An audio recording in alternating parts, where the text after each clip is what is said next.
Հետո ինչ ա արվել։ Նպատակային թույլ ա տրվել, որ Անդրանիկ Քոչարյանը խախտի ժամկետները, որպես հանձնաժողովի նախագահ, հետո ասեն, վայ Անդրանիկ ջան, կներես ցավը տանեմ, այս ժամկետները դու խախտել ես, մենք չենք կարող հրապարակին։ Ինչ որ իրավաբաններ քննարկում են, ասում են չենք կարա։ Այնտեղ 4000 զինվորի սպայի ծնող,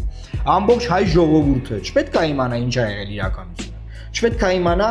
ինչու այդ պատերազմը սկսվեց, չպետք է իմանա ինչ խաղաղության պլան կար, որ մերժվեց, շնորհած ամեն օր խոսում ենք, ներկայացնում ենք, բայց չէ, այդ մակարդակում չպետք է իմանա։ Եվ նաև Ադրբեջանը չպետք է տեսնի, որ մենք դեռ երկրում քննարկում ենք պատերազմի ընթացք, հետևանքներ, ով է մեղավոր, ինչու այդքան մարդ զոհվեց, այդ սա ոչ մի բան պետք չի քննարկել։ Եվ եթե սա ժուլիկություն չի, թող Անդրանիկ Քոչարյանը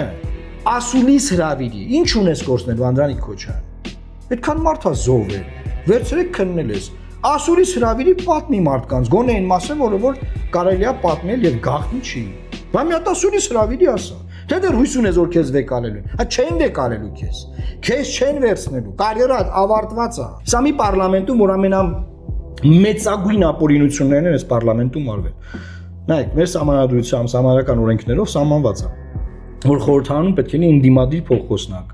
Ընդդիմությանը պետք է տրվի հանձնաժողովի նախագահների պաշտոններ։ Ոչ մի բան չկա, այդ սաղ օրենքի խախտում չի։ Իրավաբանները չեն ասում, որ այս օրենքները խախտվել է, բայց այ որ Անդրանիկ Քոչարյանը մի քանի ամիս ավելի ուշ այս զեկույցը ուղարկել Ալեն Սիմոնյանին, այ դա մեծ խախտում է, չի լինի, ձև չկա։ Մենք չենք կներեք, սիրելի ծնողներ, սիրելի ժողովուրդ, այդքան քննել ենք, ռեսուրս ենք ծախսել, ժամանակ, ելույթներ, չգիտեմ ինչ բան, բայց ավաղ դա չի ներկայացվել։ Ժողովուրդը հասկանում եք ինչ է։ Դա անբարոյականության որ մակարդակն է։